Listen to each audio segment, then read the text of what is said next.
Reunión mañana miércoles de la plana mayor del Ejecutivo de Netanyahu tras una llamada telefónica con Trump sobre el acuerdo nuclear iraní que se está renegociando. El estado de California demanda a Trump por desplegar sin su requerimiento a la Guardia Nacional en Los Ángeles y San Francisco mientras continúan las protestas por las redadas migratorias en todo el país.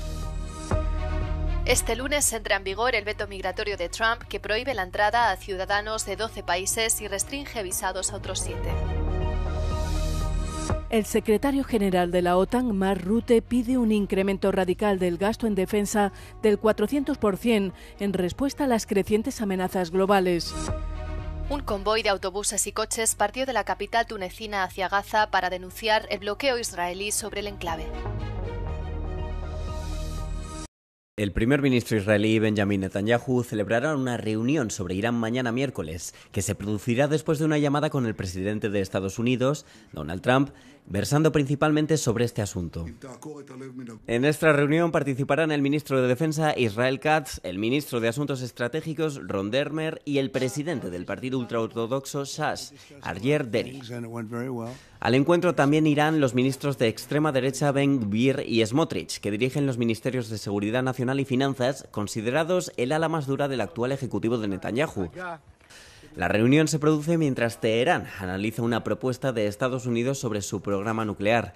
Washington habría propuesto que se permita a Irán seguir enriqueciendo uranio en niveles bajos y durante un periodo de tiempo limitado, pasando a ser gestionado por un consorcio internacional de forma posterior. Se espera que Teherán rechace esta propuesta, dado que Irán perdería su soberanía energética con dicho consorcio empresarial. Trump no ofreció muchos detalles sobre la llamada con Netanyahu, pero advirtió que un enfoque violento de Estados Unidos hacia Irán no está descartado.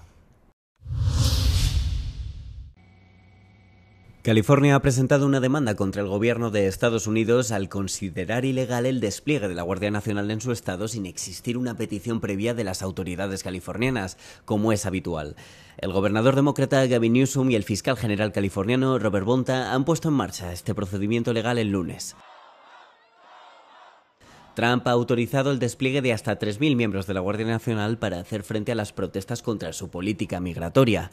Se espera que otros 700 marines, que sí son competencia exclusiva del gobierno de Estados Unidos, refuercen al cuerpo ya implementado en las grandes ciudades californianas. Se calcula que por el momento hay decenas de detenidos en toda California tras las protestas. We have an incompetent governor, so I talked about governors, but I didn't talk about he's an incompetent governor. Look at the job he's doing in California. He's destroying one of our great states, and if I didn't get involved, if we didn't bring the Guard in, and we would bring more in if we needed it, because we have to make sure there's going to be law and order. You had a disaster happening, and they now admit it was a disaster. Newsom ha criticado duramente a Trump, afirmando que sus acciones suponen una violación de la soberanía estatal y argumentando que sienta un peligroso precedente. Tom Homan, principal responsable de las políticas y acciones relacionadas con la seguridad fronteriza, incluyendo la supervisión de la Guardia Nacional en la frontera, habría sugerido la detención del gobernador por redes, apoyada por Trump. Mientras las protestas contra la política migratoria trumpista crecen por todo el país, se espera que haya una gran concentración en la otra punta del país, en Nueva York, esta noche a las 11, hora central europea. Este lunes entró en vigor el veto migratorio impuesto por Donald Trump. El presidente de Estados Unidos prohibió viajar al país norteamericano a los ciudadanos de 12 países y restringió el acceso a los de otros 7. Había anunciado la prohibición la semana pasada, alegando motivos de seguridad. El veto forma parte de la escalada represiva de Trump en materia de inmigración, que a menudo ha sobrepasado los límites del poder ejecutivo y ha chocado con los jueces federales que intentan frenarle. Grupos que proporcionan ayuda y reasentamiento a los refugiados denunciaron la prohibición, diciendo que la política no tiene que ver con la seguridad nacional, sino que siembra la división. En su primer mandato, en 2017, Trump emitió una orden ejecutiva similar que prohibía viajar a Estados Unidos a ciudadanos de 7 países, mayoritariamente musulmanes.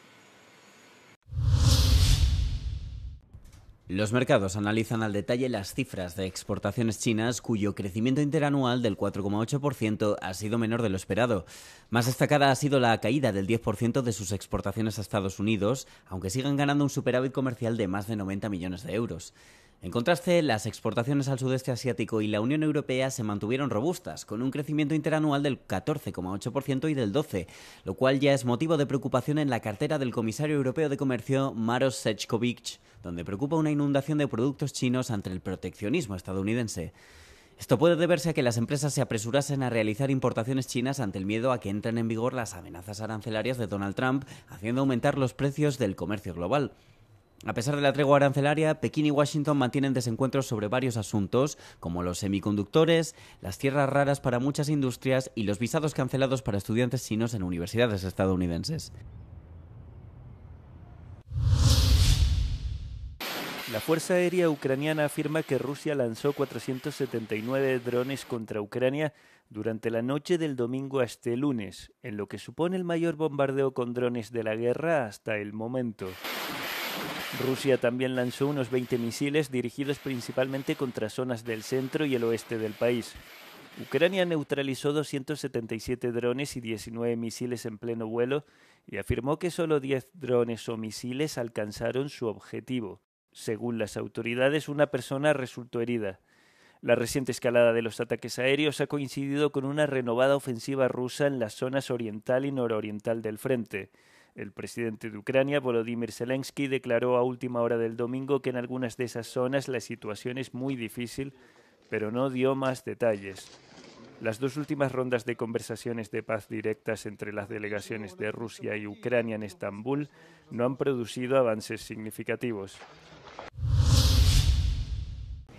El secretario general de la OTAN, Mark Rutte, pide en Londres un incremento radical del gasto en defensa en respuesta a las crecientes amenazas globales, en particular la proveniente de Rusia.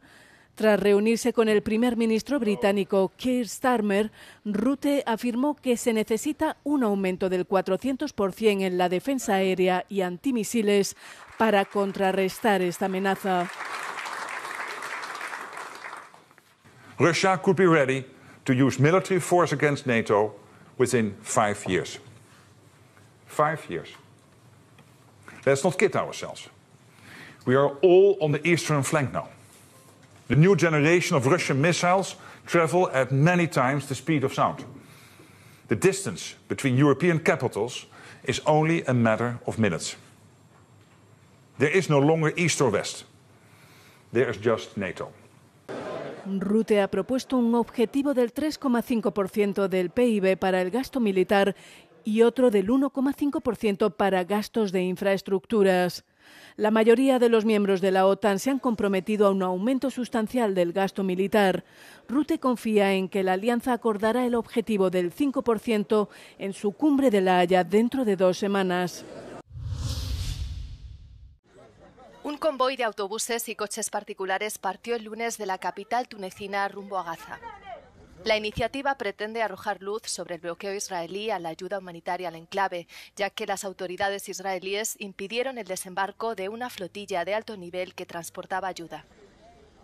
El esfuerzo por tierra, organizado de forma independiente pero adelantado para coincidir con la flotilla, está formado por activistas, abogados y profesionales médicos del norte de África. El convoy atravesará Túnez, Libia y Egipto antes de llegar a Gaza por el paso fronterizo de Rafah. El paso fronterizo de Rafah permanece prácticamente cerrado desde que el ejército israelí tomó el control de la parte de Gaza en mayo del año pasado.